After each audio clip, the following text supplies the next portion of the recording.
She never told her fiancé about her monthly $90,000 salary. He always saw her living simply. He invited her to dinner with his parents, and she wanted to see how they would treat a poor person, so she pretended to be a ruined and naive girl. But as soon as she walked through the door, "Hi, my beautiful family. Welcome back to Mr. Peter Stories, your own family story channel. May the Almighty shower every woman with endless strength, unbreakable courage, and a heart overflowing with love. May she rise above every challenge with grace, inspire every soul around her, and shine as a beacon of hope and dignity.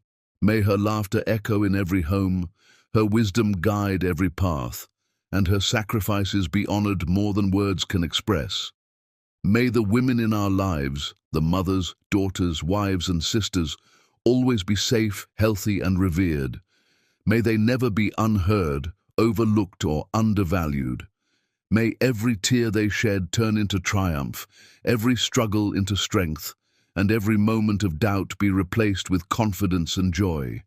You, women, are the pillars of humanity, the secret power of every family, the heartbeat of this world.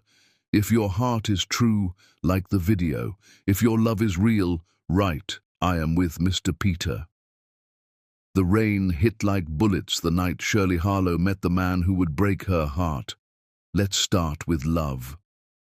She was running, heels in one hand, briefcase in the other, her silk blouse plastered to her skin. The bus stop shelter had collapsed under the storm's weight, leaving her exposed on the corner of 5th and Madison.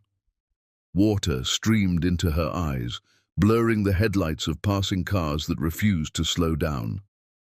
Rich people didn't stop for soaked black women at midnight, even in designer suits. Then a silver sedan pulled to the curb. The window rolled down.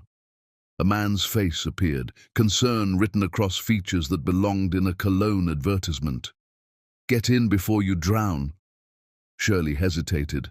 Mama Grace had taught her better than to trust strange men with kind faces. But lightning cracked overhead, and something in his eyes looked genuinely worried, not predatory. She got in. "Thank you," she managed, shivering. The car smelled like coffee and old books. "Where are you heading?" He pulled back into traffic, hands steady on the wheel. Riverside and 12th. Her modest apartment, not the penthouse where she actually lived. "That's my direction." He glanced at her, then quickly away, like he was trying not to stare. "I'm Donald." "Shirley." They sat in silence for several blocks. She studied him from the corner of her eye. Mid-30s, maybe. Expensive watch that he wore carelessly. Tailored shirt with the sleeves rolled up. Everything about him whispered old money, trying not to shout. "You always rescue drowning women?" she asked. He laughed, and the sound surprised her. It was genuine, unguarded. "First time, actually. I usually mind my own business, but you looked like you were about to start swimming." "I was considering it." They talked the rest of the drive. Easy conversation that felt like coming home. He worked in insurance, found it boring, loved poetry instead. She told him she was a freelance writer, struggling to make ends meet. The lie came smoothly now, after months of practice. He didn't ask what she wrote, didn't probe, just listened like her words mattered. When he pulled up to her building, he wrote his number on a coffee-stained napkin from the cup holder. "In case you ever need rescuing again." That was 11 months ago. Now Shirley stood in her tiny apartment kitchen, Donald's arms around her waist, while Billie Holiday crooned from her ancient radio. They swayed in the cramped space between the refrigerator and the breakfast table, his chin resting on top of her head. "I could stay here forever," he murmured into her hair. "In my kitchen." She smiled against his chest. "Anywhere you are." These moments terrified her, not because they weren't real, but because they were. She'd built an entire false life to protect herself from men who wanted her money or couldn't handle her success. But with Donald, she'd discovered something more dangerous than either: genuine connection. He brought her wildflowers stolen from public parks, not expensive bouquets. They had dates at diners where they split the check. He read poetry to her at midnight, his voice turning Neruda into music. Last week, he'd fixed her leaking sink with YouTube tutorials and stubborn determination, coming back 3 nights in a row until he got it right. "I love you," he said suddenly. Shirley's heart stopped, then started again, beating too fast. "I love you too." The truth of it echoed through her chest. She did love him, loved his patient hands and quick laugh, loved how he got excited about obscure poets nobody read anymore, loved that he never once asked about her career or her plans or whether she had money saved. But Mama Grace's voice haunted her late at night. "Baby girl, rich people don't marry poor people. They visit poverty like it's a zoo." "Come meet my mother," Shirley said, pulling back to look at his face. Donald's smile could have lit the entire city. "Really? Sunday dinner. Fair warning, she's protective. I'd expect nothing less." Sunday arrived with autumn sunshine that made the trees look golden. Mama Grace lived in a small house near the hospital where she'd worked as a cleaner before retirement. The place was immaculate, filled with books and plants and photographs of Shirley at every age. Mama Grace herself was 70, but moved like 50, her silver hair wrapped in a colorful scarf, her eyes sharp enough to cut glass. She studied Donald like a jeweler examining a diamond for flaws. Dinner was fried chicken, collard greens, cornbread that melted on the tongue. Donald ate with genuine appreciation, complimenting everything, helping clear plates without being asked. He listened to Mama Grace's stories about working at the hospital, asked thoughtful questions, laughed at her dry jokes. Shirley started to relax. Maybe Mama Grace would see what she saw, a good man who didn't care about money or status. After dinner, Mama Grace pulled Shirley into the kitchen while Donald admired the garden through the window. "Baby," Mama Grace said quietly, "that man comes from money." Shirley's stomach dropped. "What? That watch he's wearing? That's not something insurance adjusters buy? The way he holds himself, the way he speaks, his hands that never did manual labor until recently." Mama Grace's expression was sad, not judgmental. "He's from wealth, and he's playing at being regular folk. You don't know that. I cleaned houses for rich people most of my life. I know their children when I see them." Mama Grace took her daughter's hands. "Money people don't marry down, baby. They play pretend until reality comes knocking. Then they go back to their own kind. Donald isn't like that. Maybe not, but his people will be." Mama Grace's grip tightened. "And when they come calling, you'll see who he really is. Not who he wants to be, who he was raised to be." Shirley pulled away, angry. "You're wrong about him." "I hope so, baby. I truly do." The drive home was quiet. Donald sensed something had shifted but didn't push. He kissed her goodnight outside her apartment, lingering like he always did, reluctant to leave. "Your mother is wonderful," he said. "She liked you too." "Did she?" His expression was hopeful, vulnerable in a way that made Shirley's anger at Mama Grace dissolve slightly. "She did." 3 days later, Donald called. His voice carried an unfamiliar nervousness. "So, my parents want to meet you." Shirley's blood went cold. "Your parents?" I know. I've been putting it off because family dinners are usually awkward and boring, but they've been asking about you for weeks now." He paused. "Is that okay? We don't have to if you're not ready." Mama Grace's warning screamed in her mind. Money people. Reality knocking. "When?" Shirley asked. "Friday night? Dinner at their place?" She had 3 days to decide. 3 days to choose between trusting the man she loved and heeding her mother's hard-won wisdom. That night, Shirley stood in her real penthouse, the one with floor-to-ceiling windows overlooking the city, and made a decision that would change everything. She would go to dinner. but not as herself. She would test them, test him, see what happened when Donald Sutherland brought home a poor, struggling, desperate girl with nothing to offer but love. If he defended her, stood by her, chose her over their judgment, then Mama Grace was wrong. If he didn't, Shirley picked up her phone and called her assistant. "I need you to help me look poor, convincingly poor."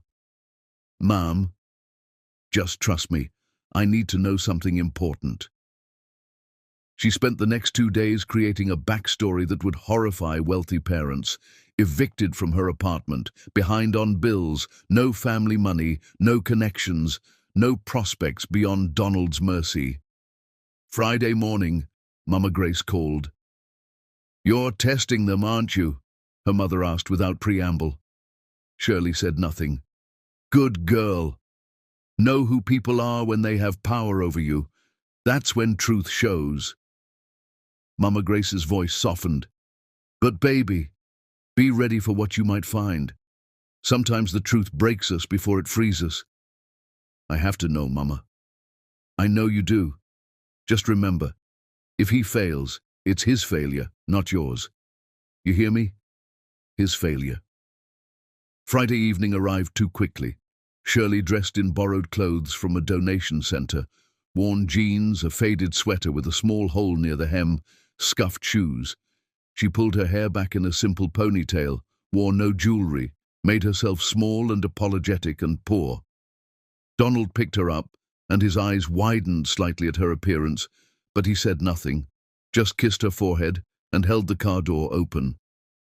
"You okay?" he asked as they drove toward the wealthy side of town. "Nervous," Shirley admitted. "That part wasn't acting." "Don't be.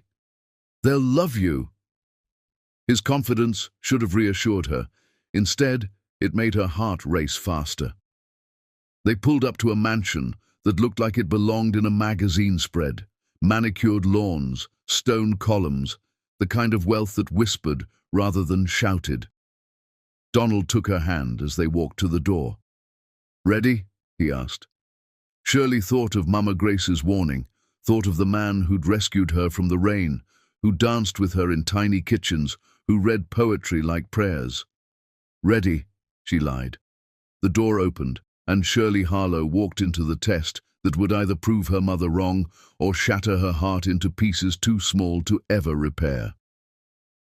Chapter 2. The Verdict. The woman who answered the door wore pearls and judgment in equal measure. "You must be Shirley." Constance Sutherland's smile never reached her eyes.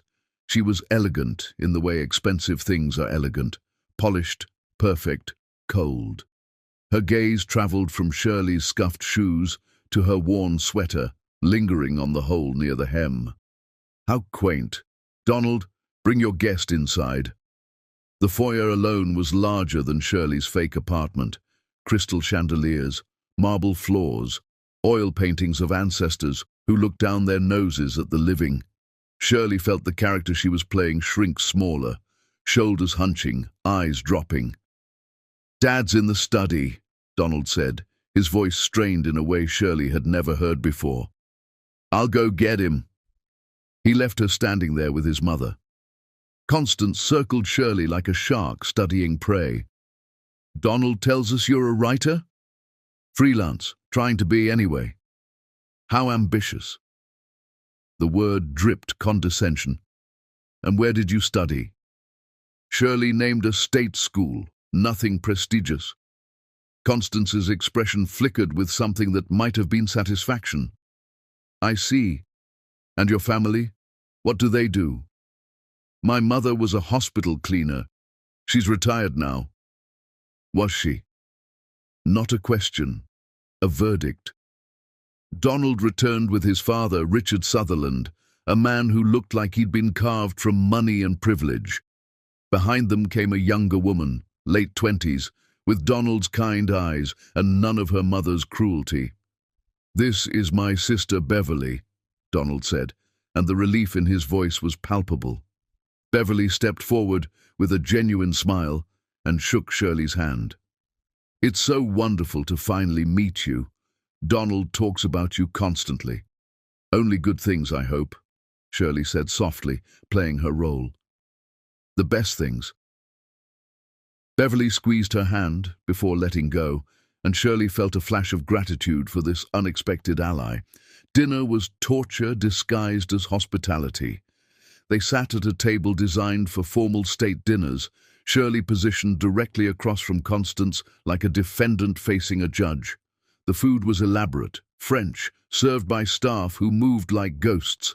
Shirley ate carefully, aware of every movement being evaluated.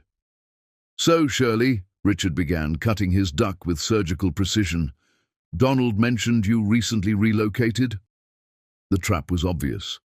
Shirley stepped into it anyway. "I was evicted, actually. Fell behind on rent after some medical bills." The silence that followed could have shattered glass. "How unfortunate," Constance said, reaching for her wine. "And you have no family support? No one to help during difficult times?" "Just my mother, but she's on a fixed income." "Of course she is." Constance smiled, sharp as a blade. "Beverly, didn't you date that lovely young woman last year, the senator's daughter? What was her name?" Beverly's fork paused mid-air. "Mother." "Annabelle," Constance continued, ignoring her daughter. "Such an accomplished girl. Yale graduate, now working at the State Department. Donald, you two got along so well at the charity gala." Donald's jaw tightened, but he said nothing. "I'm sure Annabelle is wonderful," Shirley said quietly, playing the gracious loser. "She is," Constance agreed.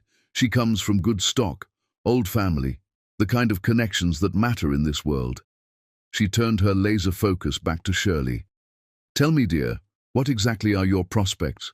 Your plans for the future?" "I'm working on building my writing career." "And in the meantime?"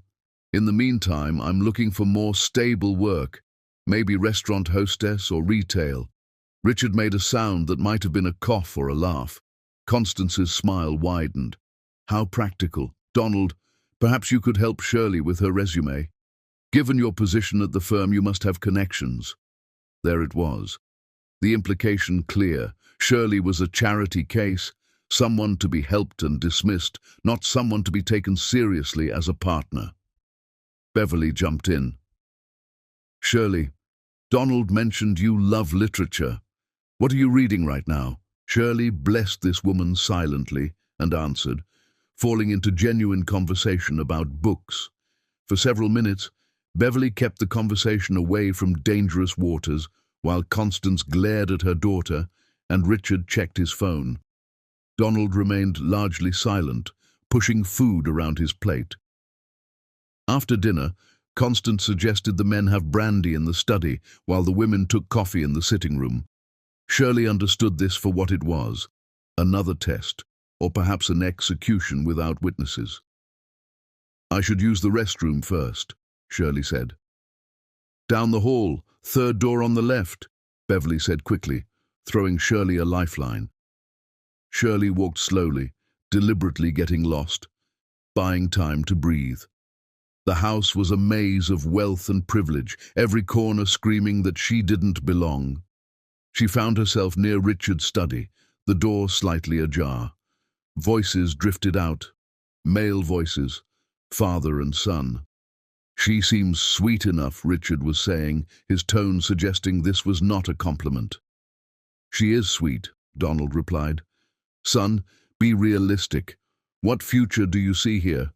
She has nothing. No education worth mentioning, no family connections, no financial stability. She can't even keep an apartment. That's not her fault." "Isn't it?" Richard's voice hardened. "Life is about choices. Good choices lead to success. Bad choices lead to eviction notices." Silence. "Your mother is beside herself," Richard continued. "We've worked hard to position you for partnership at the firm. That requires a certain kind of wife. Someone who can navigate society, represent the family name appropriately. Shirley is smart and kind and poor," Richard interrupted, "and black, which your mother assures me she has no issue with, but society will. Are you prepared for that? For the comments, the exclusion from certain clubs, the way doors will close?" More silence. Shirley's heart hammered against her ribs. "I care about her," Donald finally said, his voice thin. "I'm sure you do. Young love is intoxicating, but love doesn't pay mortgages or fund retirements or open doors in this world." Richard's tone softened slightly, becoming almost paternal. "I'm not telling you to end things today, but be smart. Don't make permanent decisions based on temporary feelings. You want me to break up with her? I want you to think about your future, really think about it. Can you build the life you want with a woman who can't contribute financially or socially? Can you watch your mother's disappointment every holiday for the rest of her life? Can you accept being the Sutherland who married down?" The words hit Shirley like physical blows. She pressed her hand against the wall to steady herself. "I need time," Donald said finally. "Of course. Take all the time you need. Just remember, the firm partnership decision happens next month. The board is traditional, family-oriented. They like stability, appropriate matches." Richard paused. "Your mother and I only want what's best for you." Shirley couldn't breathe. She made her way to the actual bathroom, locked the door, and stared at her reflection. The scared, poor girl looking back at her wasn't a costume anymore. It was prophecy. When she returned to the sitting room, Constance and Beverly were engaged in what appeared to be a silent war. Beverly's face was flushed with anger. Constance looked triumphant. "Feeling better, dear?" Constance asked. "Yes, thank you." "Good. I was just telling Beverly about the charity auction next month. The Vanderbilt Foundation is honoring long-standing families. Our family has been members for generations." She smiled at Shirley. "It's the kind of event that requires a certain pedigree to attend, but I'm sure you understand." Shirley understood perfectly. She understood that this woman had spent her life learning how to wound with elegance. She understood that every word was calculated to remind Shirley of her place. She understood that Constance Sutherland saw her as a threat to be neutralized, not a person to be known. "Mother, that's enough," Beverly said sharply. "I'm simply making conversation, darling." Donald and Richard emerged from the study. Donald's face was pale, his expression carefully neutral. He wouldn't meet Shirley's eyes. That was when she knew. He'd heard his father's words and hadn't fought back, hadn't defended her, hadn't walked out of that study declaring his love was worth more than partnerships and society approval and family expectations. He'd asked for time to decide if she was worth the cost. The rest of the evening passed in a blur. Polite goodbyes, Beverly hugging Shirley tightly and whispering, "I'm so sorry." Constance's victorious smile, Richard's dismissive nod, Donald's silence. In the car, Donald finally spoke. "They're just traditional. They'll come around." Shirley stared out the window at the dark streets. "Will they?" "Give them time." There was that word again. Time. "Your father thinks I'm a bad choice," Shirley said flatly. Donald's hands tightened on the steering wheel. "He doesn't know you." "But you didn't defend me. I heard you, Donald. In the study. Your father told you I was nothing, and you said you needed time to think about it."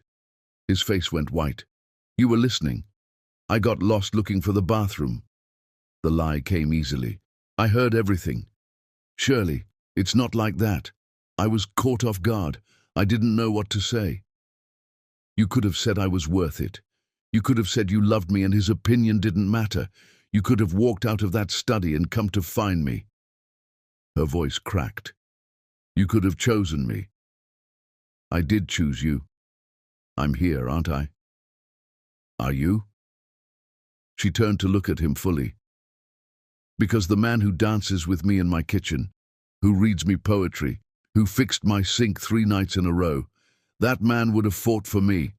The man sitting next to me right now asked his father for time to decide if I'm worth the trouble. That's not fair. None of this is fair."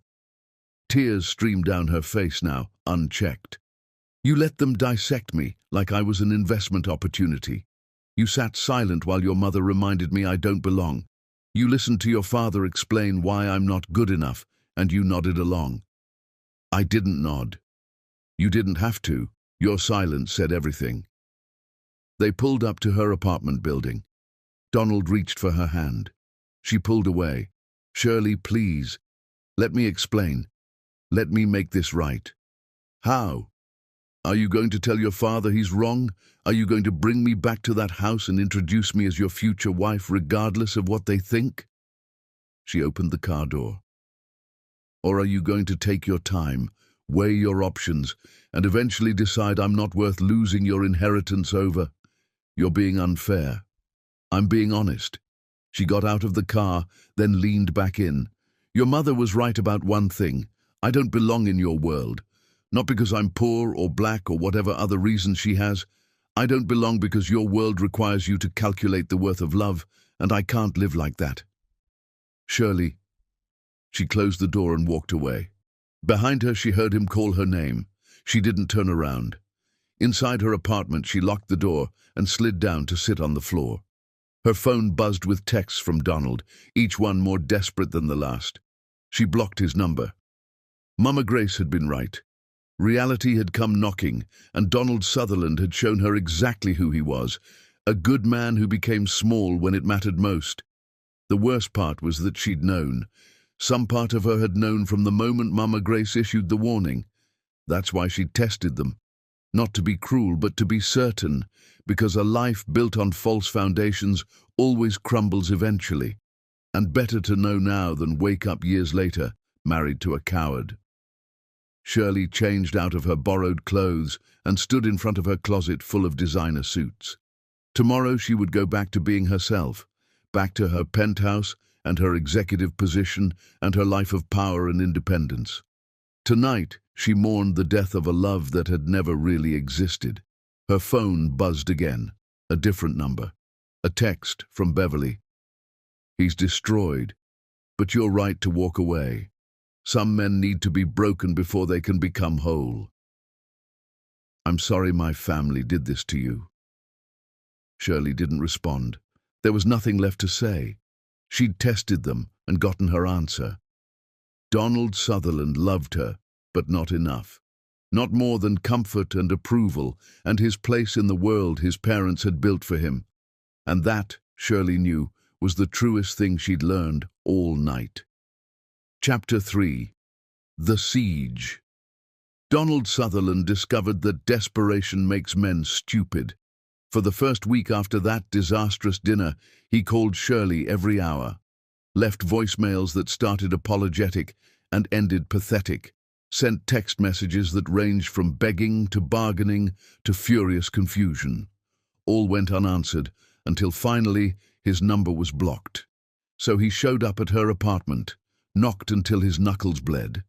A neighbor threatened to call the police. He left notes under her door, long rambling explanations that probably made everything worse. The notes disappeared, but Shirley never appeared. He tried her workplace, calling the main line at whatever freelance writing service he imagined she worked for. Of course there was no service. The number he'd called before always rang to her personal phone, which was now blocked. By week 2, Beverly intervened. You're acting like a stalker, his sister said, cornering him at his apartment. You need to stop. I need to explain. Explain what? That you're sorry you sat silent while Dad eviscerated her? That you asked for time to think about whether she was worth keeping? Beverly's expression was pitying. Donald, she heard everything. There's nothing to explain. Your actions already explained it all. I was in shock, confused. You were a coward. There's a difference. The word hit like a slap. That's not fair. Fair? You want to talk about fair? That woman loved you. She met your parents dressed like someone they'd look down on because she needed to know if you'd defend her, and you failed spectacularly. Beverly sat down on his couch, suddenly looking tired. The worst part is, she was right to test you, because now she knows who you really are when the pressure's on. I'm not a bad person. No, you're not. You're a weak person. That's somehow worse. Donald wanted to argue, but the words wouldn't come. Because Beverly was right. He'd had one chance to prove his love was bigger than his comfort, and he'd choked. "What do I do?" he asked quietly. "You leave her alone. You let her heal. And you figure out who you want to be when no one's watching." But Donald couldn't leave it alone. By week 3, his desperation morphed into research. If she wasn't a freelance writer, what was she? He remembered small details, the way she talked about medical research, her casual mention of clinical trials, the pharmaceutical journal he'd seen once on her counter that she'd quickly hidden. He started searching. Shirley Harlow, medical field, the city. When the results populated, his world tilted. Dr. Shirley Harlow, Senior Vice President, Meridian Pharmaceuticals, published researcher, industry leader, a woman whose annual salary was public record and made his own income look like pocket change. Donald sat in his apartment staring at page after page of her accomplishments, awards, conference speeches, breakthrough treatments. She was brilliant, powerful, successful beyond anything he'd imagined, and he'd let his parents treat her like garbage. Worse, he'd calculated whether she was worth losing their approval over, as if her worth could be measured against his family's opinions. The full weight of his failure crushed him. She hadn't just been testing whether he'd defend a poor girlfriend. She'd been testing whether he valued character over circumstances, love over status, courage over comfort. He'd failed in every possible way. His phone rang. His father. "We need to talk," Richard said without greeting. "The firm, tomorrow morning." The meeting was brutal. Donald sat across from the senior partners while his father presented the problem.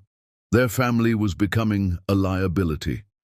Society gossip had started circulating about the Sutherlands rejecting someone important at a private dinner. Clients were asking uncomfortable questions. "We need you to do damage control," one partner said. "Reach out to Dr. Harlow, apologize publicly, make this right." "So we can keep the clients?" Donald asked. "So we can maintain our reputation." Something inside Donald snapped. "You want me to apologize to her for strategic reasons? To save the firm's reputation?" "That's your job," his father said coldly. "You created this mess by dating inappropriately. Now you fix it." "Inappropriately? She's a pharmaceutical executive. She's more successful than anyone in this room." "That's not the point. You brought her to your mother's house dressed like a homeless person. You embarrassed us." "She tested us," Donald said quietly. "She wanted to see if we'd treat her with dignity, even if we thought she had nothing. And we failed. I failed. This isn't about passing some childish test. This is about maintaining relationships that matter." Donald looked at his father, really looked at him, saw a man who measured everything in terms of business value and social capital, a man who'd never understood that some things couldn't be calculated on a spreadsheet. "I'm not going to use an apology as a business strategy," Donald said. "Then you're fired." The words hung in the air. The other partners shifted uncomfortably. Richard's expression was stone. "Excuse me," Donald said. "You heard me. You're a liability to this firm. Your judgment is compromised. Your personal life is affecting business. You're done. You can't fire your own son." "I just did. Clean out your office by end of day." Donald walked out of the conference room in a daze. Beverly was waiting in the lobby, having somehow known he'd need her. "I heard," she said simply, taking his arm. "He fired me." "Good." Donald looked at her sharply. "Good." "Donald, that job was killing you anyway. You've been miserable for years. Maybe this is the wake-up call you needed." They went to a coffee shop. Donald sat stirring his drink for minutes before speaking. "I don't know who I am anymore," he admitted. "Then maybe it's time to figure it out." "How? I just lost my job, lost the woman I love. My parents hate me. I have no idea what I'm doing." "Welcome to being human," Beverly said gently. "Most of us live here. It's uncomfortable but honest." That night, Donald got drunk alone in his apartment. He looked at his expensive furniture, his designer clothes, his view of the city that he'd never appreciated. None of it meant anything. He pulled out his phone and typed a text to Shirley's blocked number, knowing she'd never see it. "You were right about everything. I'm sorry I wasn't brave enough to deserve you." The message showed as undelivered. He deserved that. Over the next week, Donald's life unraveled further. His mother called daily, alternating between fury and manipulation. His father's lawyers sent paperwork about his termination, professional and cold. Friends from the firm stopped returning his calls. Only Beverly remained constant, checking in daily, bringing him food when he forgot to eat, forcing him to shower when he looked like he'd given up. "You need to do something," she said one afternoon. "You can't just sit here drowning." "What's the point?" "The point is, you're alive and you have choices. Maybe not good choices, but choices. I don't know what to choose." Beverly pulled out her laptop and opened a website. "Then start here. Volunteer positions, non-profit work, places that need help. Do something that matters instead of sitting here feeling sorry for yourself." Donald stared at the screen. Housing initiatives, youth programs, hospital volunteers, food banks, organizations that serve people who actually needed help, not clients who needed investment advice. "I don't know anything about this stuff," he said. "Then learn. Shirley showed you that you were hollow. Prove her wrong. Become someone with substance." After Beverly left, Donald sat with the laptop. He clicked through opportunities, reading about organizations that helped families find housing, that supported people transitioning from homelessness, that provided services to communities in need. He thought about Shirley playing a poor woman so convincingly, about the character she'd created, evicted, struggling, desperate for stability, about the real people who lived that reality every day, not as a test, but as life. He'd never understood that world, had never wanted to. Maybe that was the problem. At midnight, Donald filled out an application for a volunteer position at Second Chance's housing initiative. He had no relevant experience, no social work background, nothing to offer except time and a growing sense that he needed to understand what he'd been blind to his entire life. He hit submit and felt nothing. No relief, no hope, just the mechanical action of a man trying to find purpose in the wreckage of his failures. His phone buzzed. A text from his mother. "Your father is willing to discuss your reinstatement if you apologize." Donald deleted it without responding. He was done apologizing to the wrong people. If he ever got the chance to apologize to Shirley, it wouldn't be through a text or a voicemail or a letter she'd never read. It would be through becoming someone different, someone better, someone who understood that love meant nothing without courage, and courage meant choosing right even when it cost everything. He didn't know if he could become that person, but sitting in his expensive apartment, unemployed and alone, and finally aware of how badly he'd failed, the only thing that mattered, Donald Sutherland understood one truth. He had to try. Not for Shirley. She was gone, and she should be. For himself. Because he couldn't live as the hollow man she'd revealed him to be. The transformation would take time, maybe years, maybe forever. But at least now he knew the work needed doing. That was something. It would have to be enough. Chapter 4. The Exposure. Shirley threw herself into work with vicious intensity. 18-hour days became her norm. Her team watched their boss transform into a machine of productivity, brilliant but brittle, professional but somehow absent even when present. She led meetings with precision, published research that colleagues called groundbreaking, and never, ever mentioned her personal life. "You're going to burn out," her assistant Jessie warned after finding her in the office at 3 in the morning for the 4th night that week. "I'm fine."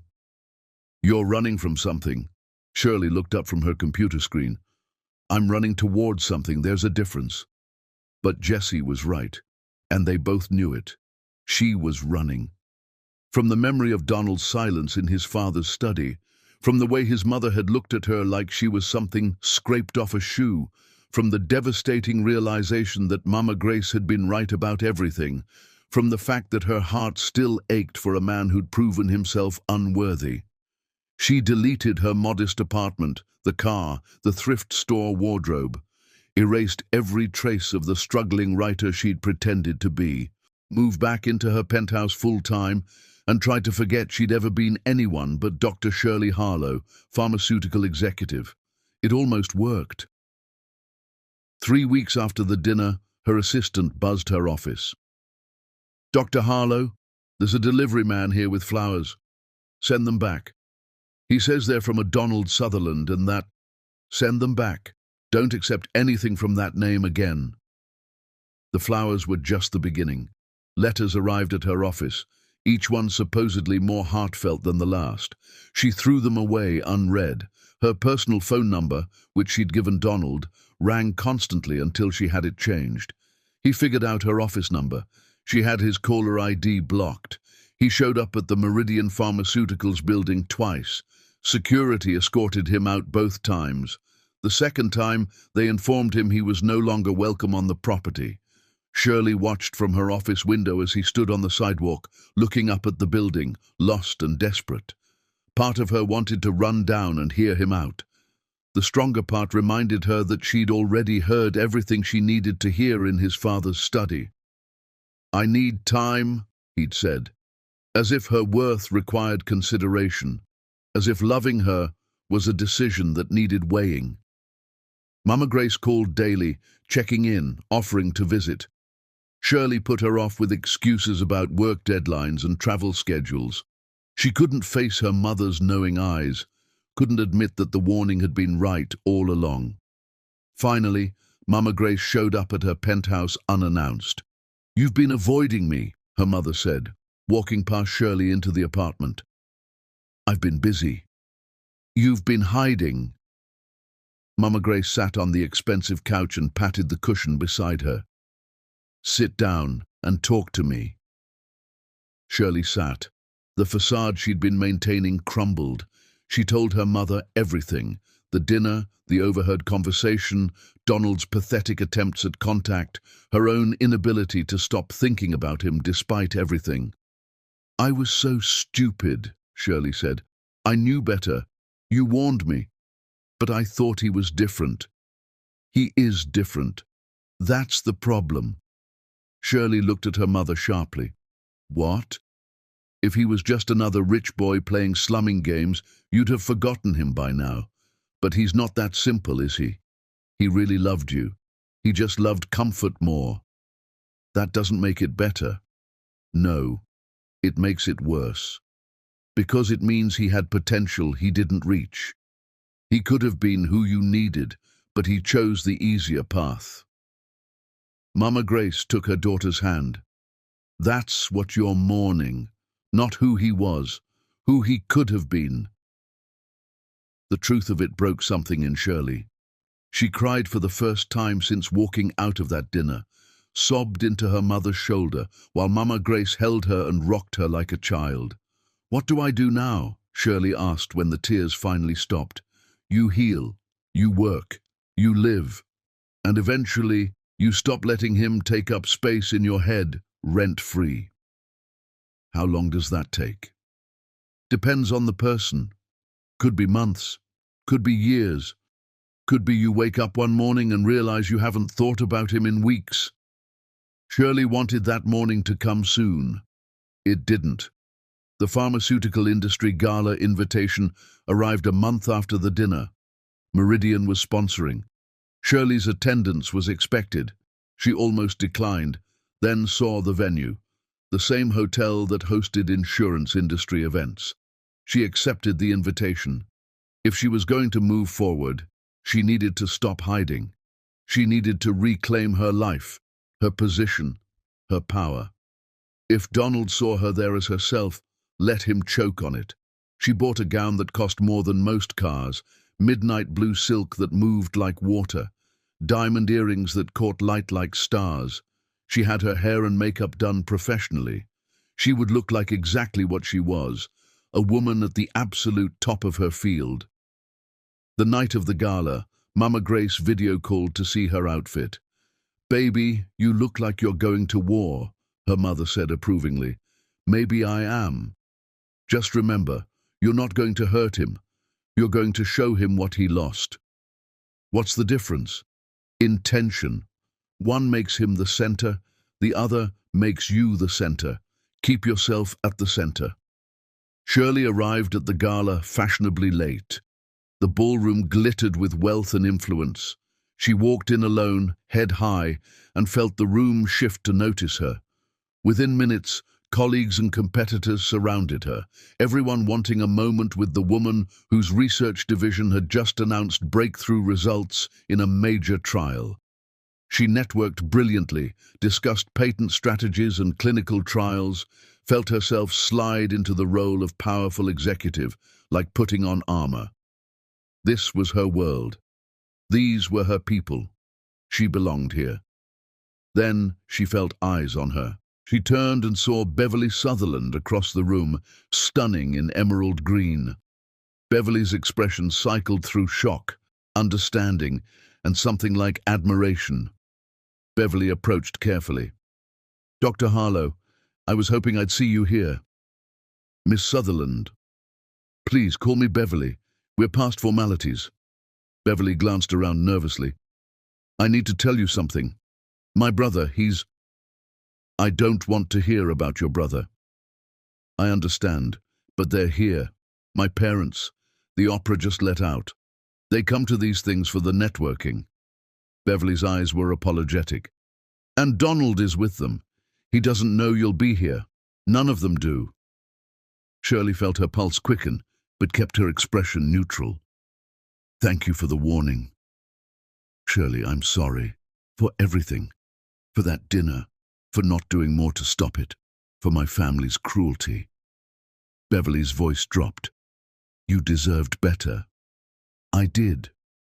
For what it's worth, Donald has been destroyed by this, lost his job, cut ties with our parents. He's falling apart." "Good," Shirley said coldly. Then, seeing Beverly flinch, "I'm sorry. That was harsh. But I can't care about his pain when he caused mine so carelessly." "You're right. You're absolutely right." Beverly hesitated. "He's different now, though. More real. The failure broke something in him. That's not my problem anymore." "No, it's not. I just thought you should know." A man approached the microphone at the front of the ballroom. "Good evening, everyone. Thank you for joining us for the annual Pharmaceutical Innovation Gala. Tonight we're honoring the brightest minds in medical research, and I'm thrilled to introduce our keynote speaker, a woman whose work is literally saving lives, Dr. Shirley Harlow." Applause erupted. Shirley made her way to the stage, every eye in the room following her. She moved with grace and power, owning each step. And then she saw him. Donald stood near the entrance with his parents, frozen in shock.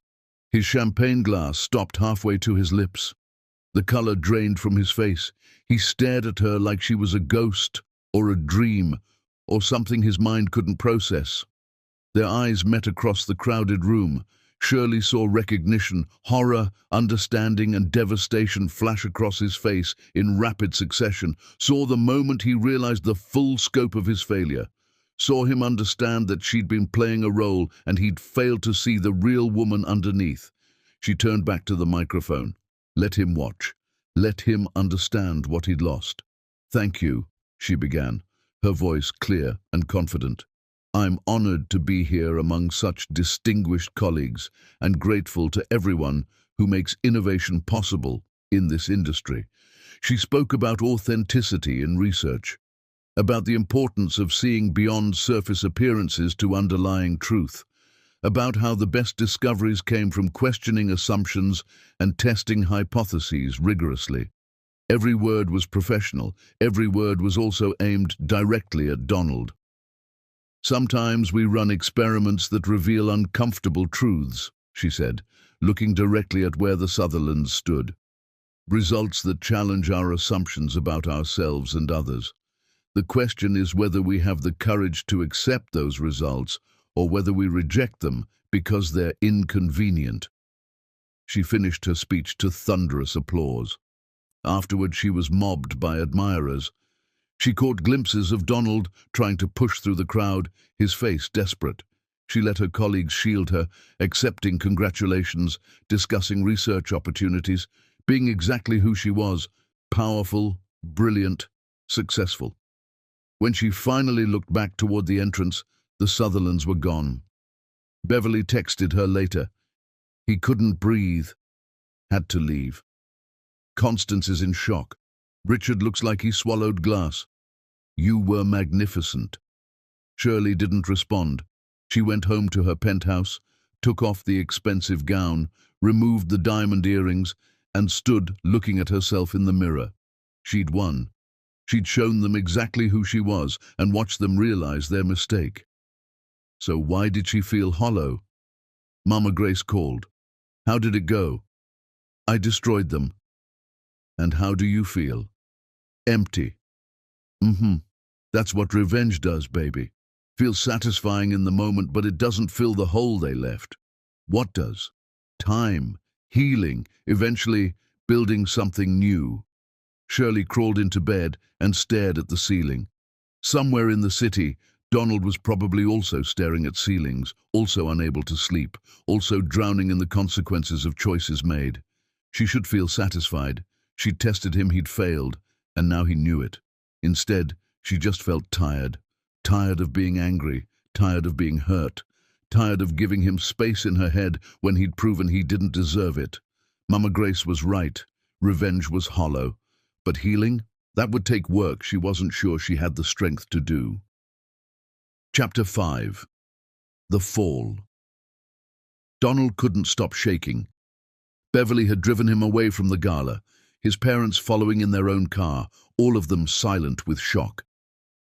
When they reached his apartment, Donald barely made it to the bathroom before he vomited. Breathe, Beverly said through the door. Just breathe.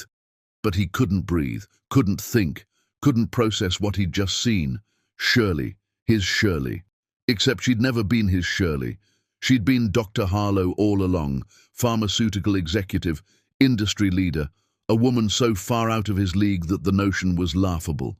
And he'd let his parents tear her apart over a fabricated poverty she'd created to test them.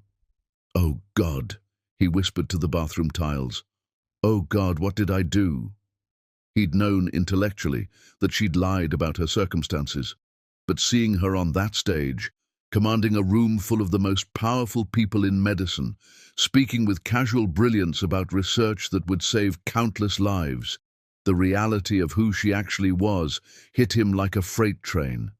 She'd been slumming with him, playing pretend with an insurance executive who thought he was dating down when he was actually dating so far up he couldn't see the top. No, that wasn't right either. She'd been testing him, testing whether he valued character over circumstances, whether he had courage or just performed goodness when it was convenient. He'd failed catastrophically. When he finally emerged from the bathroom, his parents were in his living room. Constance sat rigid on the couch, her perfect makeup smudged. Richard stood by the window, hands clasped behind his back, looking older than Donald had ever seen him. We need to talk, Richard said. There's nothing to talk about. There's everything to talk about. Do you understand what just happened? What you've done? Donald laughed, a broken sound. What I've done? You mean what we all did? We judged someone based on clothes and circumstances. We were cruel, and now everyone knows it. Society is already talking, Constance said, her voice trembling. My phone has been ringing non-stop. They're saying terrible things about us. Maybe they should. How dare you, Constance hissed. We gave you everything, the best schools, the best opportunities, a position at one of the most prestigious firms in the city, and you threw it away for what? A girl who played games with us? She didn't play games. She tested us. There's a difference. There's no difference. Constance was shouting now, years of control slipping. She lied to us. She made fools of us. We made fools of ourselves, Donald shot back. She gave us a chance to show basic human decency, and we failed. All of us, but especially me. Richard stepped forward. The firm is willing to take you back. We can spin this as a misunderstanding. Issue a public apology to Dr. Harlow. Explain that. No. Excuse me? I said no. I'm not apologizing to her as a business strategy. I'm not using her pain to save your firm's reputation. Donald felt something hard and certain settle in his chest. I'm done. Done with what? All of it. The firm, the society obligations, the constant calculation of who matters and who doesn't. He looked at his parents, really saw them. I'm done living your life and calling it mine. Constance stood up. If you walk away from this family, you walk away from everything. Your trust fund, your inheritance, your name. Good. You're being ridiculous, Richard said. You think you can survive without us? You have no marketable skills outside insurance and finance. You have no connections that aren't ours. You're nothing without this family. Then I'll be nothing, Donald said quietly. That's still better than being what you tried to make me. His parents left in a fury of slammed doors and threats about lawyers. Beverly stayed. You meant that, she said, not a question. Every word. What are you going to do? I have no idea. Donald collapsed on the couch. I just know I can't keep being who they want me to be. It's killing me. It already killed the best thing that ever happened to me. Beverly sat beside him. She's not coming back. I know. Even if you become a completely different person, she's not obligated to forgive you. I know that too. So why do it? Why blow up your entire life? Donald thought about Shirley on that stage, about the speech on authenticity and testing assumptions, about the way she'd looked at him across the ballroom with something that wasn't anger or satisfaction, but something sadder, disappointment. Because she was right about me, he said finally. I was hollow, playing at being good while staying comfortable. I need to become someone real, not for her, for me, because I can't live another day as the man who sat silent in that study. Over the next week, Donald systematically dismantled his old life. He called the firm and formally resigned, declining the severance package that came with conditions. He moved out of his expensive apartment into something he could actually afford on his savings, a place the size of a closet with thin walls and unreliable heat. He sold his luxury car, donated most of his designer clothes to charity, kept only what fit in the new small space. Each thing he gave away felt like shedding skin, painful but necessary. His parents' lawyers sent paperwork about his trust fund termination and inheritance revocation. He signed everything without reading it carefully. Beverly tried to convince him to at least negotiate, but he refused. I don't want their money, he said. It comes with too many conditions. Donald, be practical. You need to survive. Then I'll figure out how to survive without it. The volunteer position at Second Chance's housing initiative responded to his application with a cautious invitation to orientation. He showed up in jeans and a basic shirt, surrounded by social workers and community organizers and people who actually understood the issues he was just learning about. He felt like an imposter. He probably was one, but he showed up anyway. The work was humbling. He filed paperwork, answered phones, helped families navigate housing assistance applications. Tasks that would have seemed beneath him months ago now felt essential. Every family he helped had a story: job loss, medical debt, domestic violence, bad luck compounded by a system designed to keep people down. Stories like the one Shirley had created for her test. He began to understand what he'd been blind to his entire life. You're doing good work, his supervisor said after a month. You show up, you listen, you don't condescend. That's rarer than you'd think. I'm trying to learn. Why? Most people from your background wouldn't be here at all. Donald thought about the answer, about Shirley and failure, and the need to become someone better. I was in love with someone who showed me I was living a lie, he said finally. I'm trying to figure out who I actually am underneath it. His supervisor nodded. That's honest. Keep showing up. The rest will come. At night, in his small apartment, Donald read books about social work and community organizing and systemic inequality.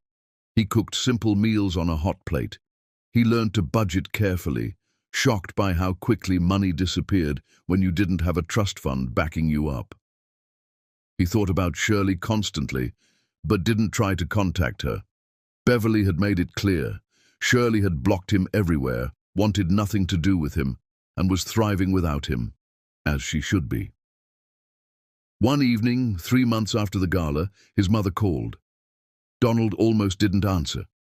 What do you want? He said. I wanted to... Constance's voice was strange, uncertain. I wanted to tell you something. About me. I'm listening. And Constance told him. About growing up poor. About hiding her past when she married Richard. About spending decades terrified someone would discover the truth. About seeing Shirley at that dinner and feeling threatened by someone who reminded her of everything she'd escaped.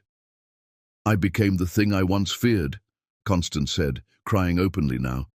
I rejected that girl because she was who I used to be, and I taught you to do the same. Donald sat on his bed in his tiny apartment, processing this revelation. You could have told me, he said. All those years, you could have been honest. I was ashamed. I thought if you knew you'd see me differently. I would have. I would have respected you more. They talked for an hour. Constance told stories Donald had never heard. His mother, the society queen, had once been a scared girl from nothing, desperately trying to become something, just like Shirley had pretended to be. I owe Dr. Harlow an apology, Constance said.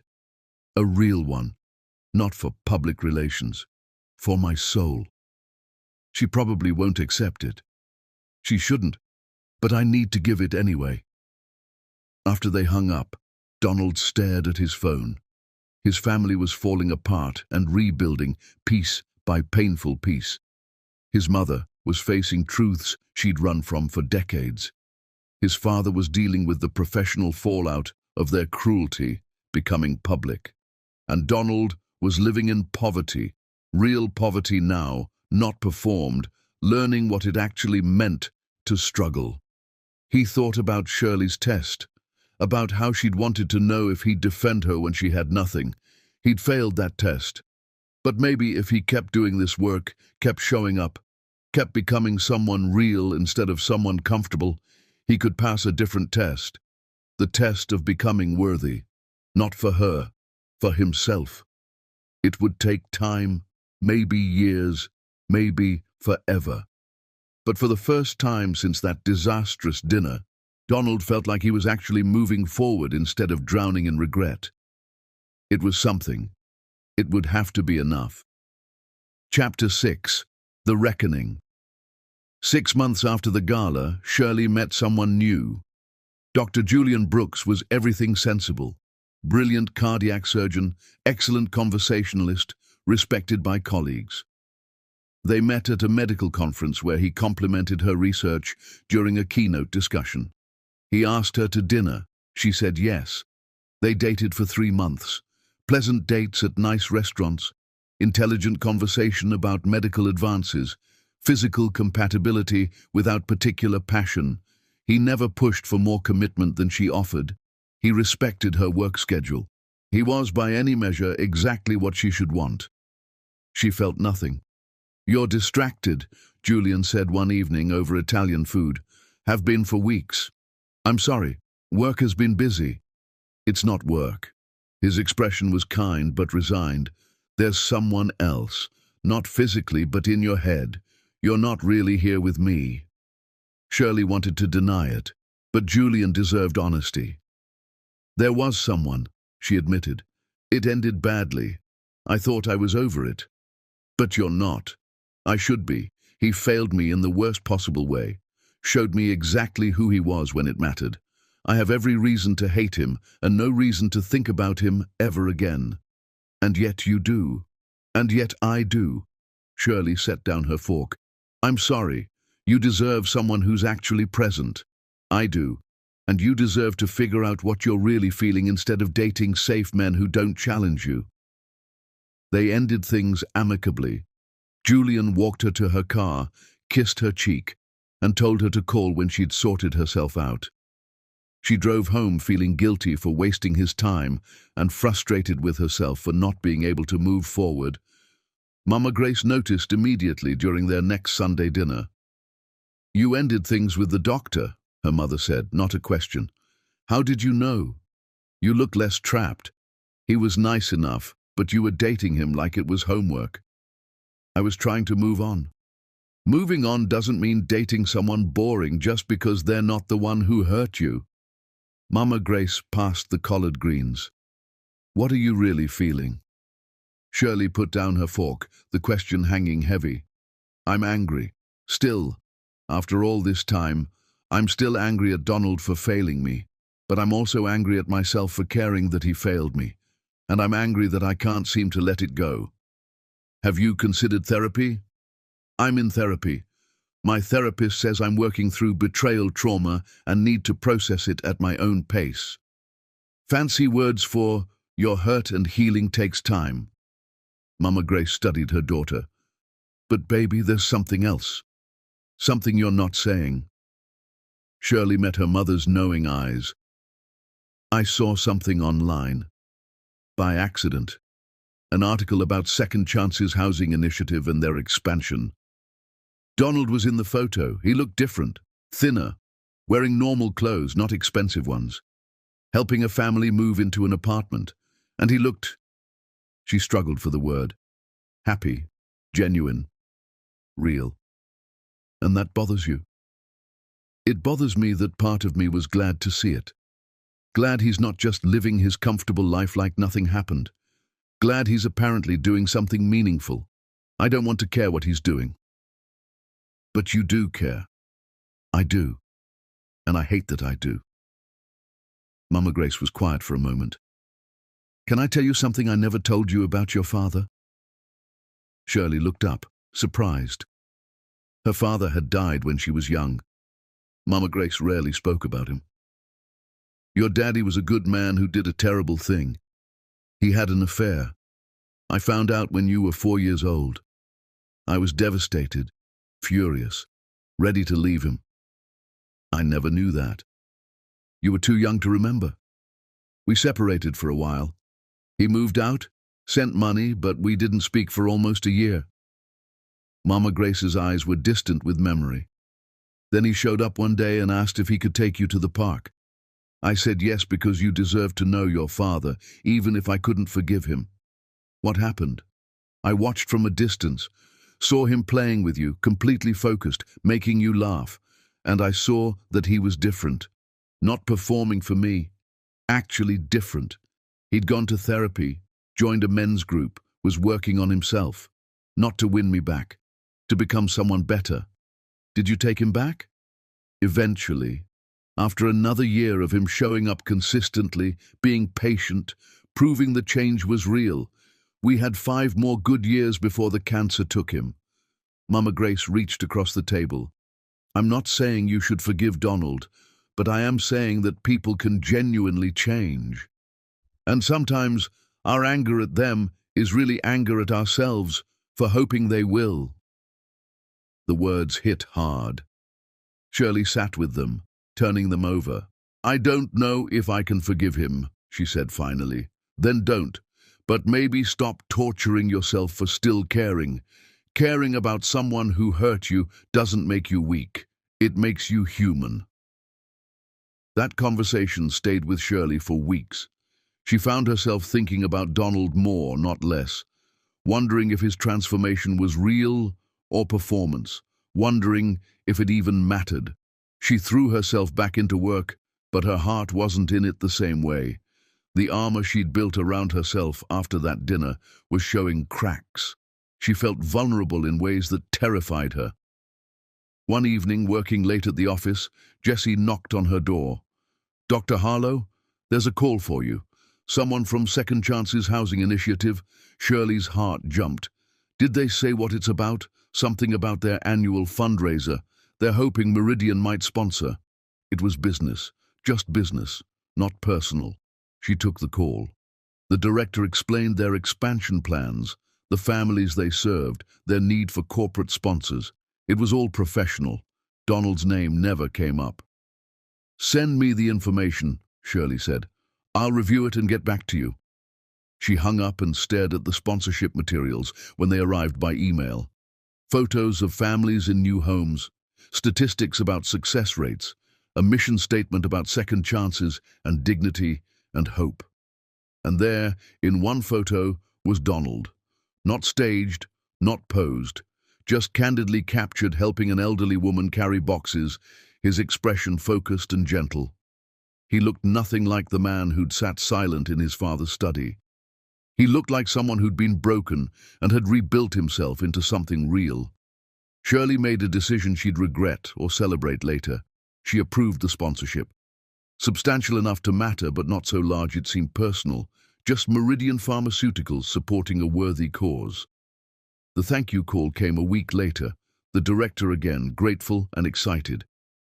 "We're having a volunteer appreciation event next month," the director said. "We'd love to have someone from Meridian attend. Give a short speech about why you chose to support us." Shirley should have delegated it, should have sent Jessie or another executive. "I'll be there," she heard herself say. After the call, she sat in her office wondering what she was doing.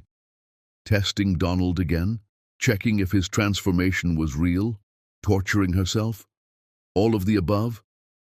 She called Mama Grace. "I did something either brave or stupid," Shirley said. "Those are often the same thing. What did you do?" Shirley explained the sponsorship, the upcoming event, the high probability she'd run into Donald.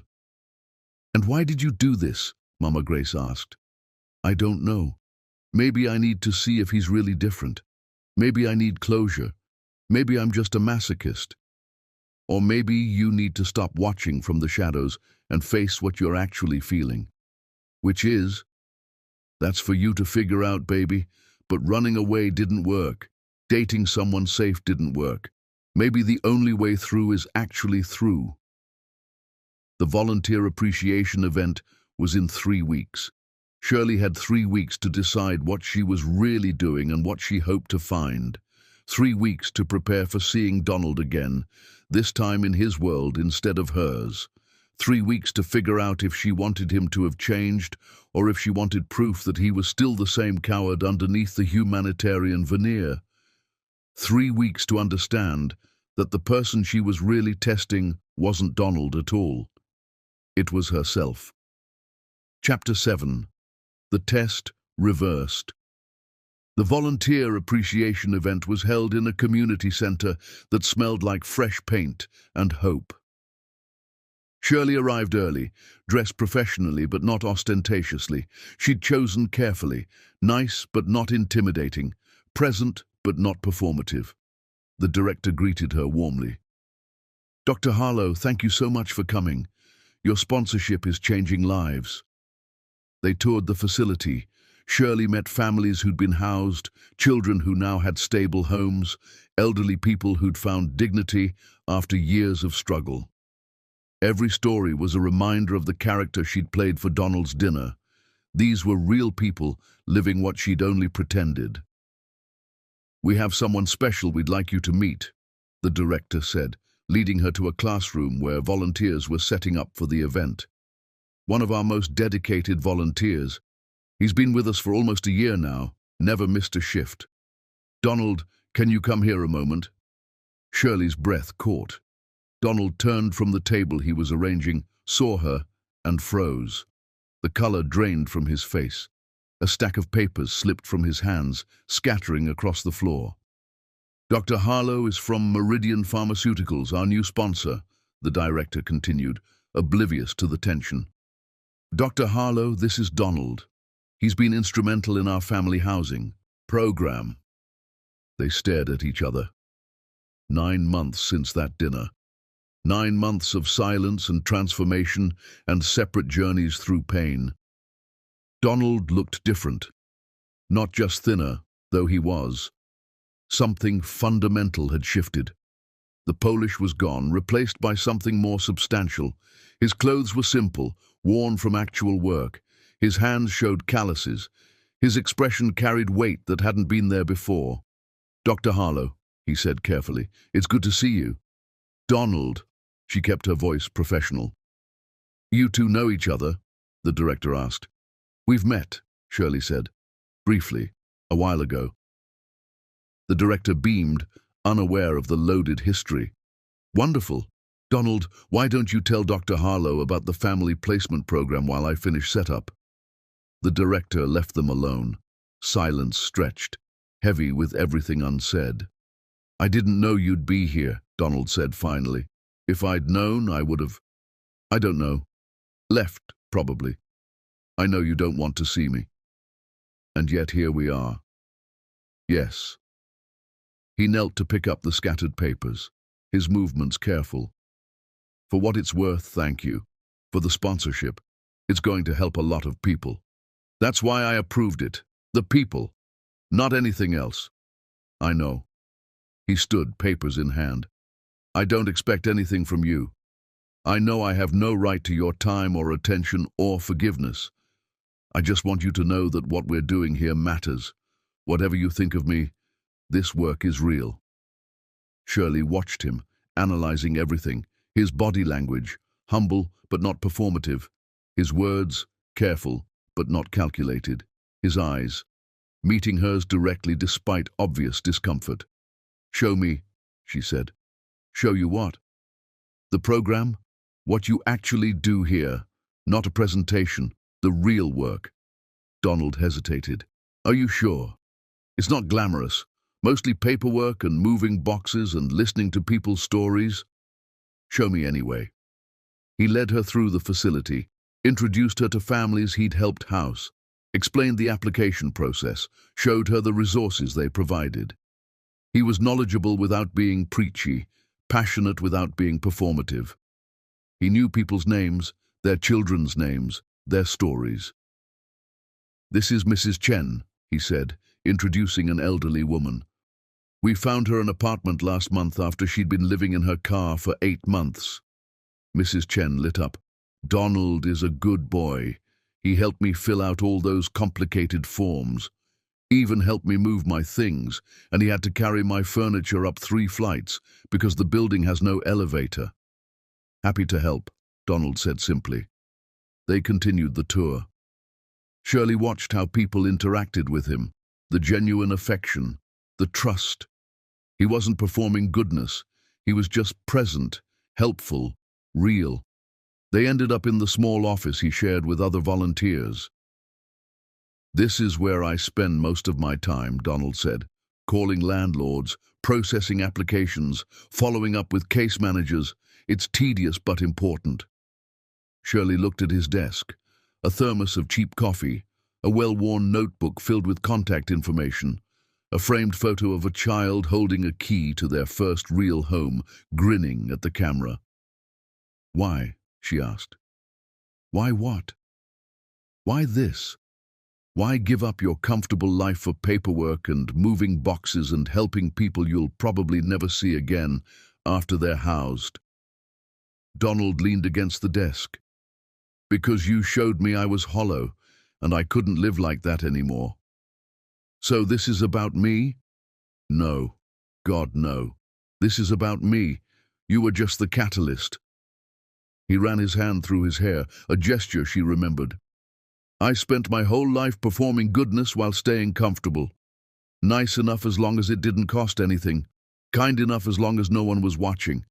Then you tested that, and I failed spectacularly." "You did."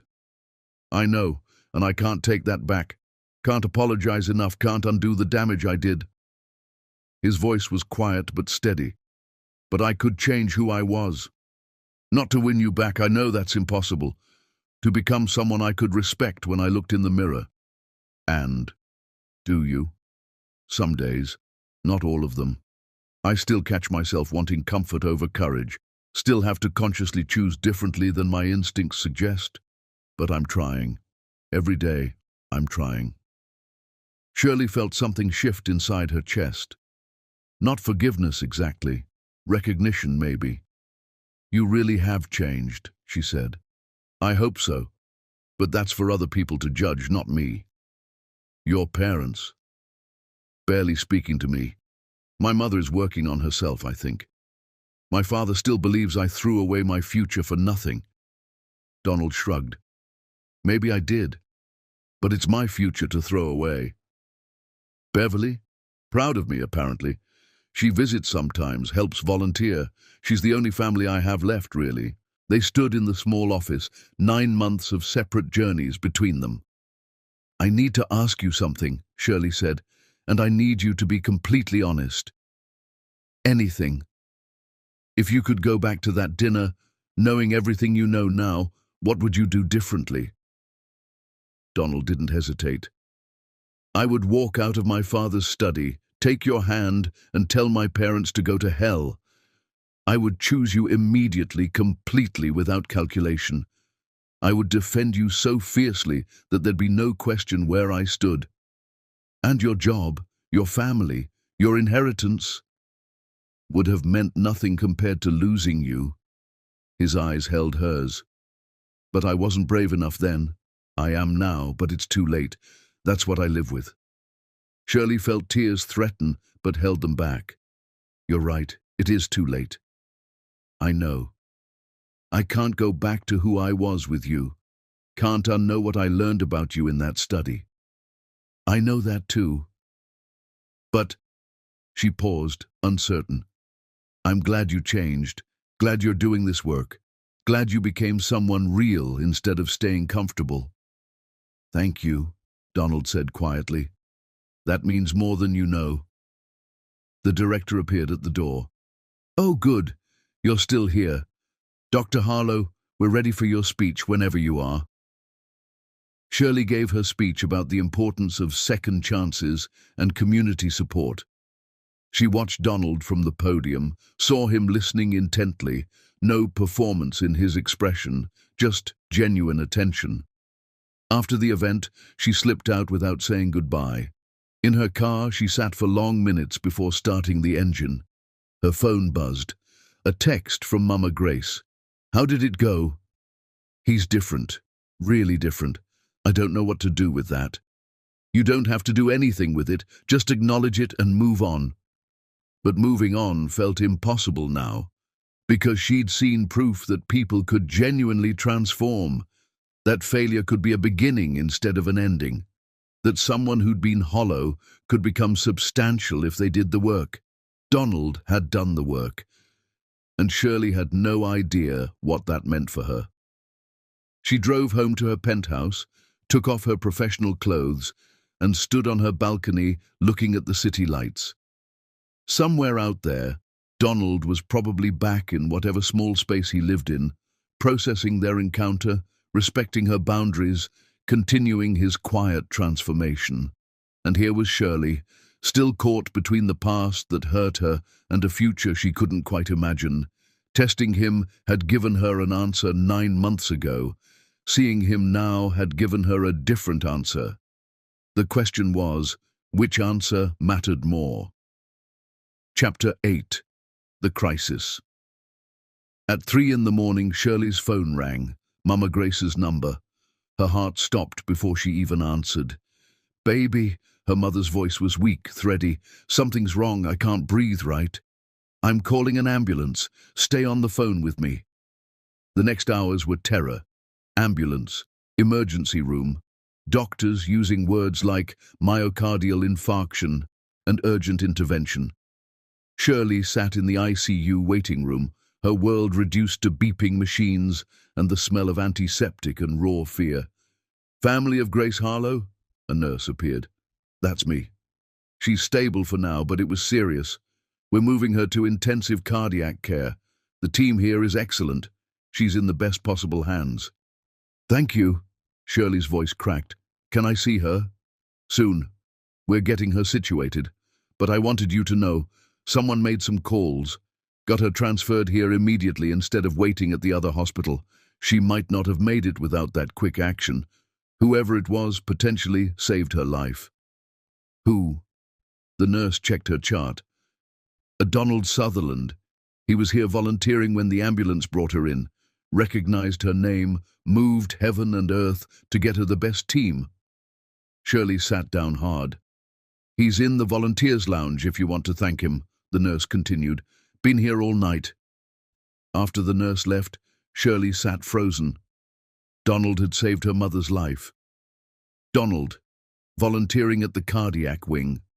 Donald, who'd somehow recognized Mama Grace's name and had acted decisively when every second mattered. She found him in the lounge, slumped in a plastic chair, looking exhausted and worried. He stood when he saw her. How is she? He asked immediately. Stable. The nurse said that you helped. I just made some calls, got her transferred to the unit I volunteer with. The team here is the best in the city. He ran his hand through his hair. Is there anything else you need? Anything I can do? You volunteer here? In the cardiac wing? 3 nights a week for the past 7 months. I read to patients, help families navigate insurance paperwork, sit with people who are scared. He looked at her directly. I didn't know your mother came here. Didn't know she'd be brought here tonight. I just saw the name Grace Harlow and knew it had to be connected to you. So you saved her life. I made phone calls. The doctor saved her life. Donald, I need you to know this wasn't calculated, he said urgently. I wasn't here hoping to run into you or your mother. I volunteer here because it matters, because I'm trying to become someone who helps people. Your mother being here was coincidence, terrible coincidence. I know. Do you? Because I don't want you thinking I orchestrated this somehow. Don't want you thinking I'm using your mother's crisis to get back in your life. I don't think that. Shirley sat down. Her legs wouldn't hold her anymore. I think you were in the right place because you've genuinely changed who you are. And I think my mother is alive because of that change. Donald sat too, maintaining distance. I called Beverly, told her what happened, asked her to come sit with you. I didn't think you'd want me here, but I didn't think you should be alone. She's on her way? Should be here soon. They sat in silence. The lounge was empty except for them, fluorescent lights humming overhead. Thank you, Shirley said finally, for helping her, for caring enough to act. Of course, she's important to you. That makes her important. Even though I want nothing to do with you. Especially then. He looked at her fully. Shirley, I need you to understand something. I'm not here to make excuses or ask for forgiveness or try to win you back. That ship sailed. I destroyed it, and I know that. I'm just trying to be a decent human being who helps when he can. You are. Being decent, I mean. Actually decent, not perform decent. I'm trying.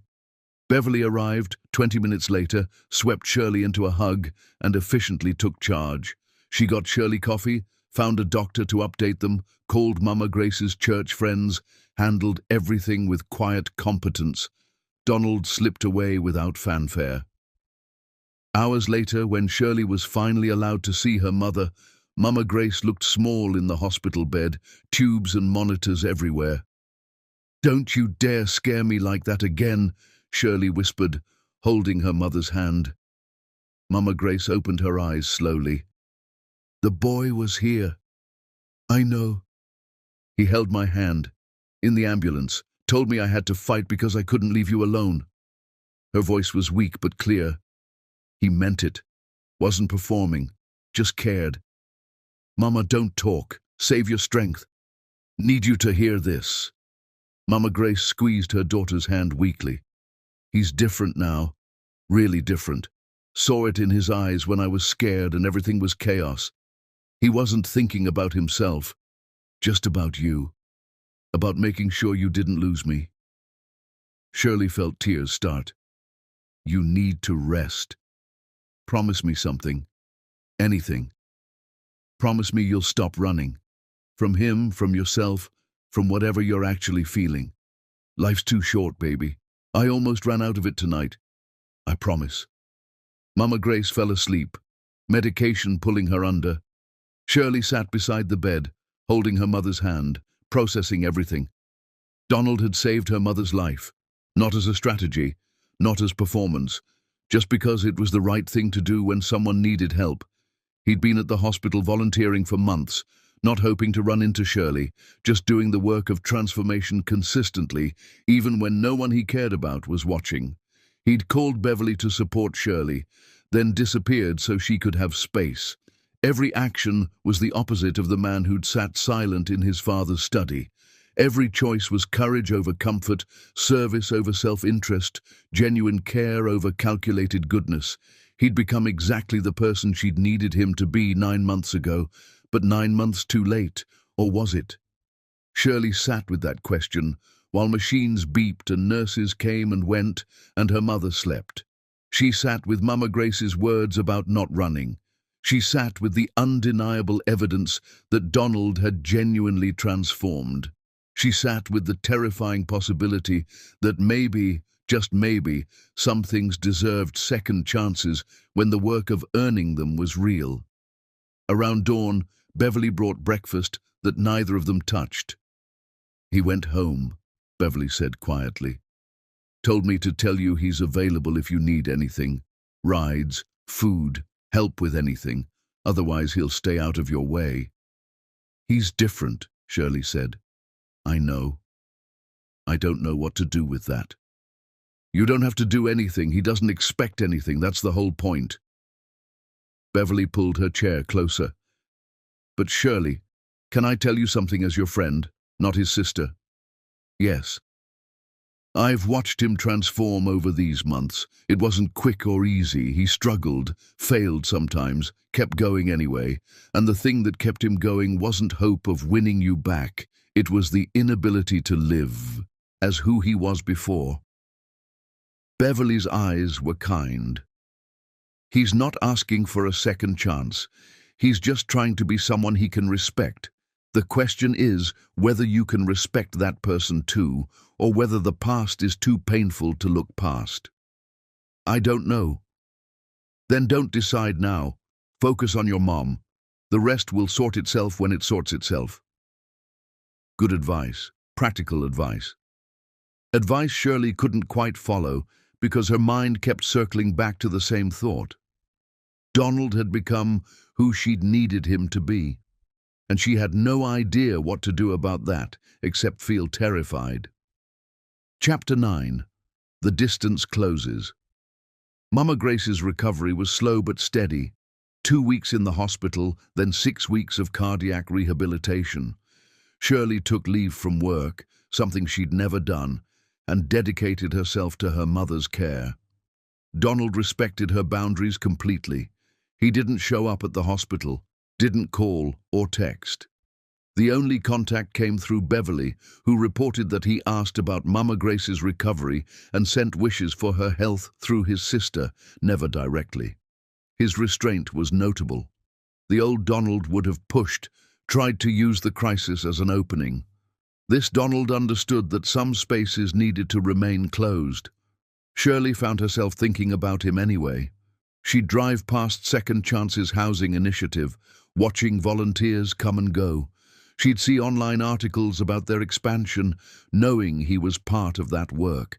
She'd catch herself wondering how he was doing, then feel frustrated that she cared. "You're thinking about that boy again," Mama Grace said one afternoon during rehabilitation exercises. "I'm focusing on your recovery. You can do both. I'm not blind, baby. You get that look." "What look?" "The one that says you're fighting with yourself about something you don't want to want." Shirley helped her mother through the arm exercises the physical therapist had prescribed. "It doesn't matter what I want. The past happened. He failed when it mattered most." "He did. And then he spent almost a year becoming someone different." Mama Grace paused, breathing hard from the exertion. Question is whether that counts for anything or whether first impressions are the only ones that matter.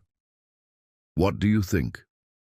I think your daddy hurt me bad, and I think he did the work to change, and I think our last 5 years together were better than our first 5 because we both grew from the failure.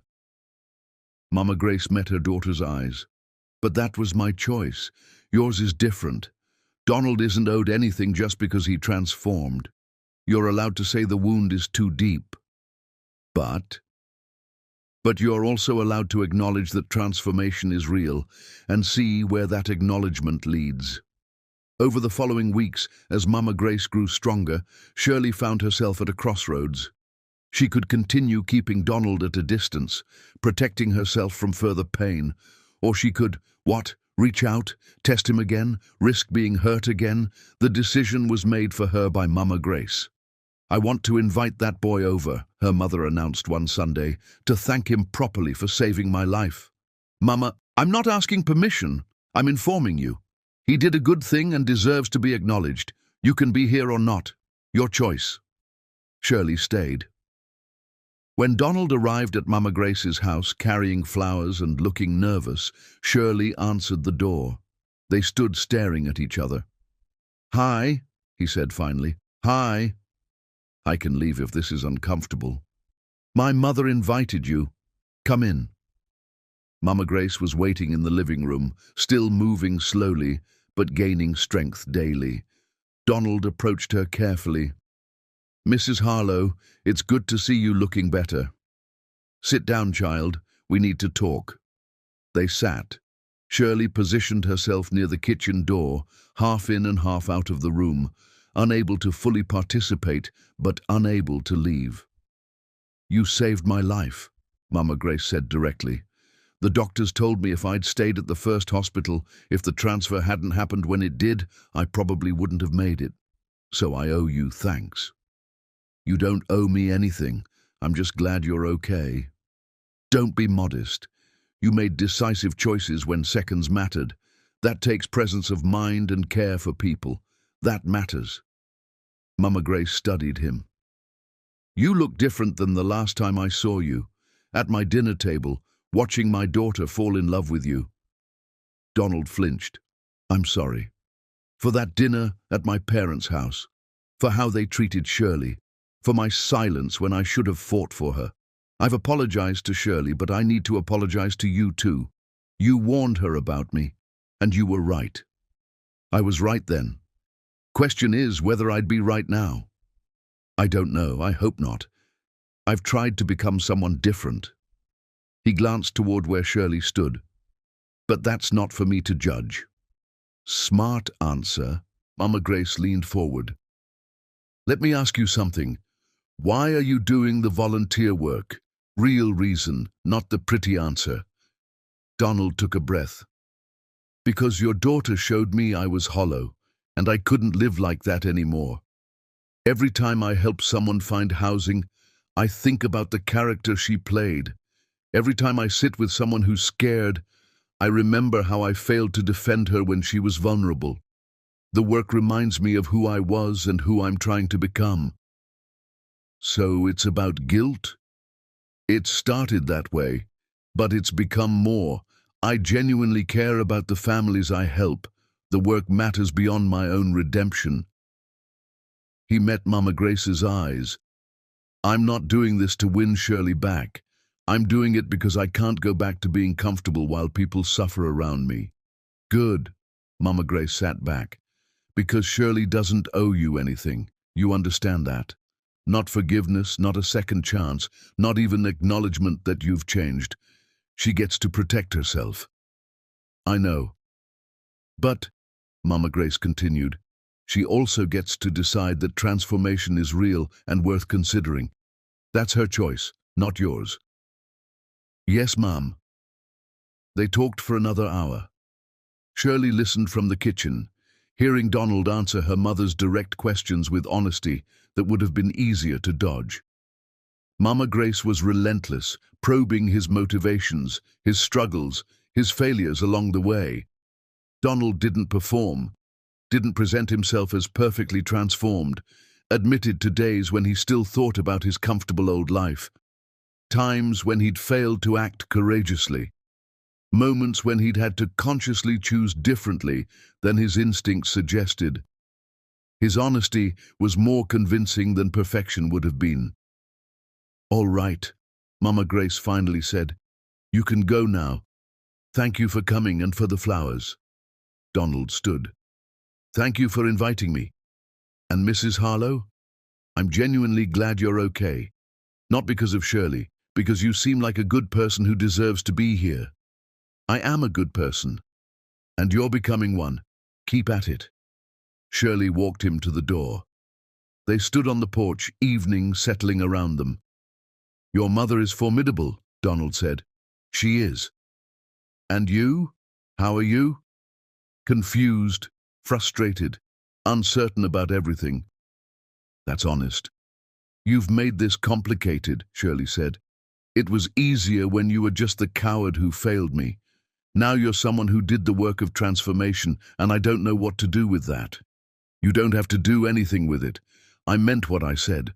I'm not here for a second chance. I'm just trying to live differently. And if I wanted more than that, if I wanted to understand who you've become."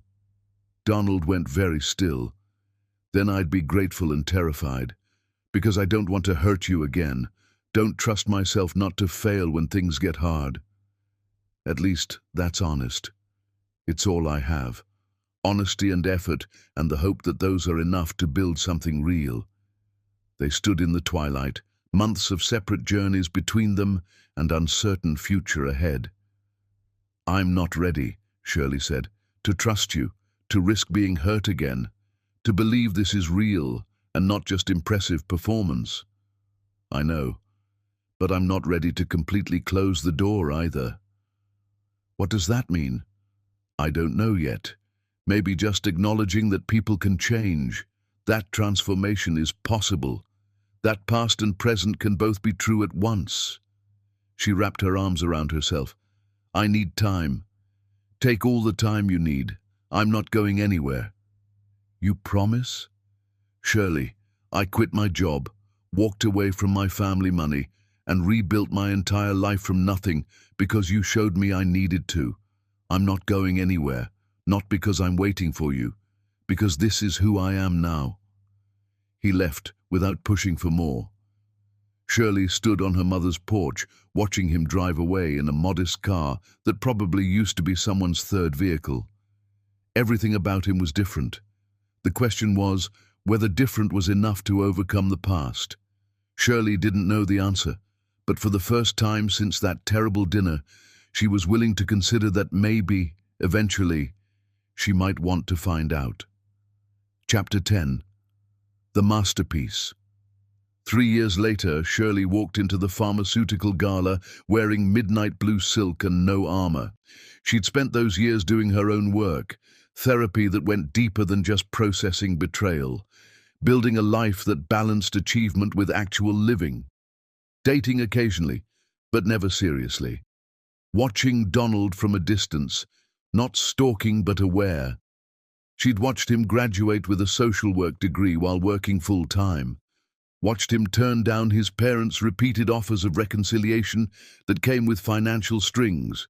Watched him become a senior program coordinator at Second Chances, leading initiatives that actually changed lives. She'd watched him maintain his volunteer work at the hospital every week for 3 years straight. Watched him show up consistently, even when tired, even when struggling, even when no one was watching. She'd watched him never try to contact her, not once in 3 years, and somewhere in year 2, watching had turned into something else. Not forgiveness exactly, recognition maybe, respect, understanding that he'd meant what he said that night on Mama Grace's porch. He wasn't becoming better to win her back. He was doing it because he couldn't live with who he'd been. That distinction mattered. Mama Grace had recovered fully, thank God. She volunteered at Second Chances now, working alongside Donald. They'd become friends, which Shirley found both touching and confusing. Her mother reported on Donald's progress like a proud parent, never pushing, just sharing. "He's got a steady thing going with his life," Mama Grace said occasionally. Found himself a purpose. Good for him. Hasn't dated anyone seriously. Beverly says people ask him out, but he always declines. Says he's focused on the work. Shirley never asked for these updates, but she listened. Tonight at the gala, she wasn't afraid of ghosts. She'd become someone different too, not because of Donald, but alongside her own journey. Softer and stronger at the same time, clear about what she needed, brave enough to be vulnerable when it mattered. She saw him across the ballroom before he saw her. He was there with the non-profit delegation, wearing a suit that had definitely been bought second-hand, but tailored carefully to fit. He looked older, weathered by real work, but also more solid, more real. Their eyes met. 3 years of distance collapsed. 3 years of separate transformations. 3 years of becoming different people who carried the same wound. Shirley made a choice her cautious mind had been too afraid to make. She walked toward him. "Hi," she said when she reached him. "Hi." His voice was careful, gentle. "You look beautiful." "Thank you. You look different." "I am different." "I know. I've been watching." Surprise flickered across his face. "You have?" "For 3 years. Not constantly. Just enough to see if the change was real or if you'd eventually revert. I needed to know. And I think you become someone genuinely new. Not who you were, not who I hoped you'd be. Someone unexpected and real." Donald's eyes filled, but he didn't look away. "That's the kindest thing you could have said." "It's just the truth." They stood in the middle of the gala, people flowing around them, a pocket of stillness in the chaos. "I don't expect anything," Donald said quietly. "I know what I did. I know some things can't be forgiven. I just want you to know that you saved my life. Even though I broke your heart, you showed me truth, and that truth set me free. You saved my mother's life. I made phone calls. You've spent 3 years doing the work of transformation. That's more than phone calls. I had to. Couldn't live with who I was." Shirley felt the final wall inside her chest begin to crumble, not breaking, opening. "What if I told you I've spent 3 years watching you become different, and somewhere around year 2, I started wondering what it would be like to know this version of you?" Donald went very still. "What?" "Not to go back. We can't go back. But to start fresh, to see who we are now, not who we were then." "Shirley, His voice broke. "You don't owe me that chance." "I know, but maybe I owe it to myself, to see if rare things deserve second chances when the work of earning them is real.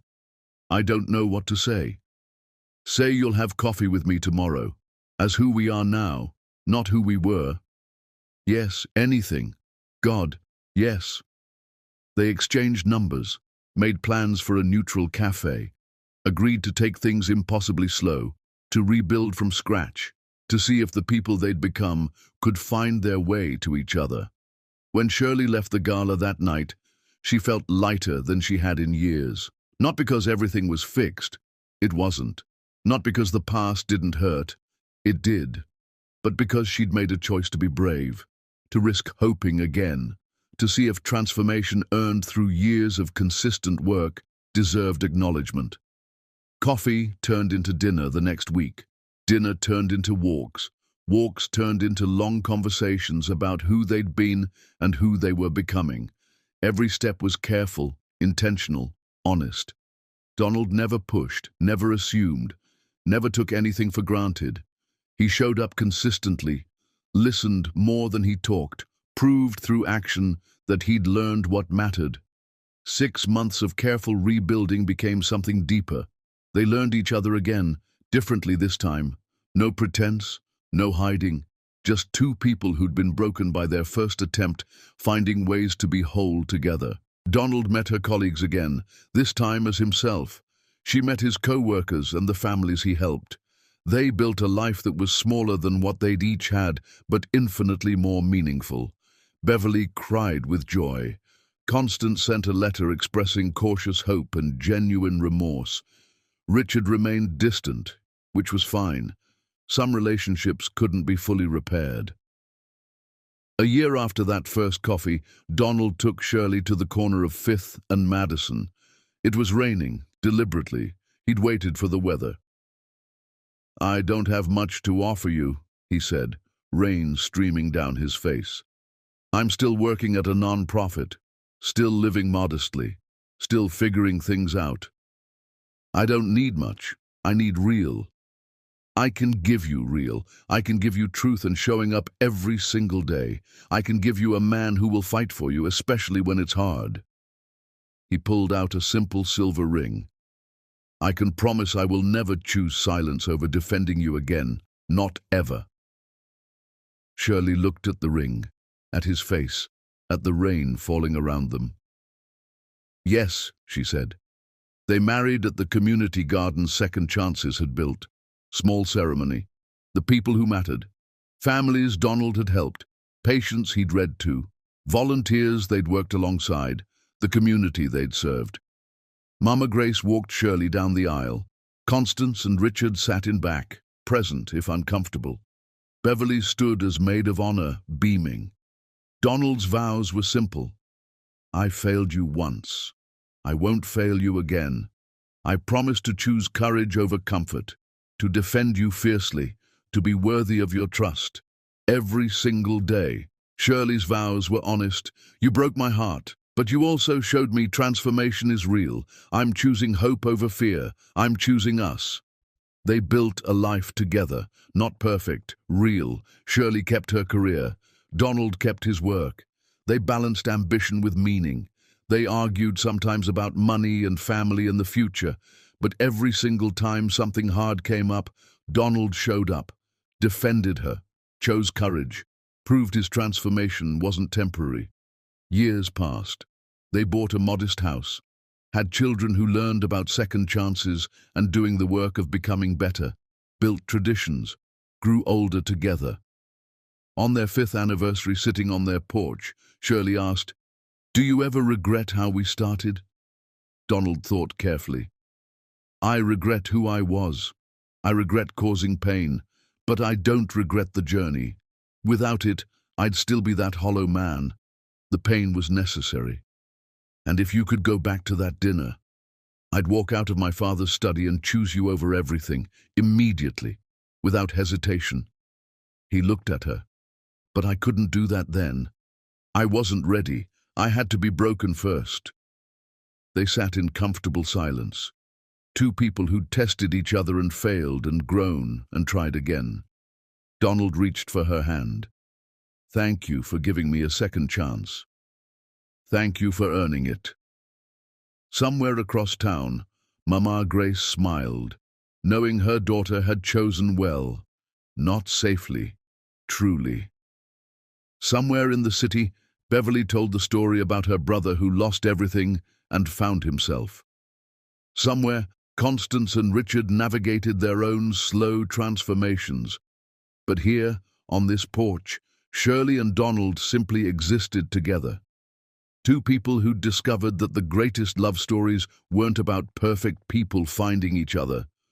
They were about broken people choosing to become whole together, choosing courage over comfort, choosing truth over performance, choosing each other again and again through every test that mattered. And that, Shirley thought as Donald kissed her forehead and pulled her close, was the only happy ending worth having. The hard-earned kind, the real kind, the kind that started with failure and ended with grace, the kind that proved Mama Grace right about the most important thing. People could change if they were brave enough to face what they'd been and fight like hell to become something better. And sometimes, if you were very lucky and very patient and very brave, the person who failed your first test spectacularly could pass every test that came after. Not because the first failure didn't matter, but because what they did with that failure mattered more. Donald had taken his worst moment and let it break him open. Then he'd spent years carefully, consistently, honestly rebuilding himself into someone worthy of the faith Shirley hadn't known she still carried. That was love. Not the easy kind from their kitchen dancing days, the hard kind, the real kind. The kind built on truth and time and transformation. "I love you," Shirley said into the evening. "I love you too," Donald replied. "Thank you for seeing who I could become, even when I couldn't see it myself. Thank you for doing the work to become him." They sat together as fireflies began to emerge, as the evening grew soft and quiet, as the world continued turning around two people who'd found their way back to each other through the longest, hardest route possible. Not despite the test, because of it. Not despite the failure, because someone who fails and then spends years proving they've learned from that failure is someone who understands what actually matters. Shirley had tested Donald once and gotten the wrong answer, but she'd watched him test himself every day for 3 years and get the right answer over and over until it became who he was. That was the test that actually mattered, and he had passed.